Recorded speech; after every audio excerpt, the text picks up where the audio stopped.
மகளே, அதாவது நம்ம பார்த்தீங்கன்னா மேலே தெரியுதா ஏன் மேலே உட்காந்து நான் வீடியோ எடுக்கணும்னு பார்த்தீங்கன்னா, அதாவது மேலே வெள்ளை அடிச்சுட்டு இருந்தேன்.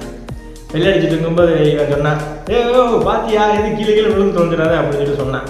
அப்போ எனக்கு டக்குனு ஒரு யோசனை வந்துச்சு. அதாவது ஒரு இந்த 4-5 மாடி, ஒரு கண்ணாடி 4-5 மாடி பெரிய பெரிய பில்டிங்கு, இந்த அப்பார்ட்மெண்ட்டு அதெல்லாம் பார்த்தீங்கன்னா வந்து இந்த கட்டிக்கிட்ட மேலே இருந்து கட்டி வந்து தொங்கிக்கிட்டே வெள்ளடிப்பாங்க. அப்போ அதெல்லாம் எவ்வளோ கஷ்டமாக இருக்கும். சாரங்கட்டி இல்லை, அந்த ஒரு கயிறு மாதிரி இருக்கும், அதில் வந்து உட்காந்துக்கிட்டு எல்லாமே அடிச்சுட்டு இருப்பாங்க. மேலே ஏறி அடிக்கிறதுக்கே வந்து எவ்வளோ சிரமமாக இருக்குது. எடுக்கணும், மேலே வைக்கிறதுக்கு இடம் தெரியல. நாங்கள் எக்ஸ்பீரியன்ஸ் இல்லாதனால தெரியுது. எக்ஸ்பீரியன்ஸ் நாங்கள் வெளில அடிக்கிற வேலை செய்யல. எனக்கு இருந்தாலும் மேலே அடிக்கிறது திருநூறு ஒரு சின்ன செவ்வல் அடிக்கிறதுக்கு இவ்வளோ கஷ்டமாக இருக்குது.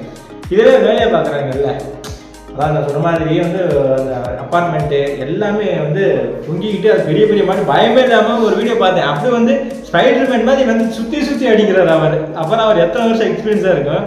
உண்மையிலே ரொம்ப கஷ்டமான வேலை மக்கள். வெளியே ஊருக்குள்ள திருவிழா வந்துச்சுன்னு வைக்கவே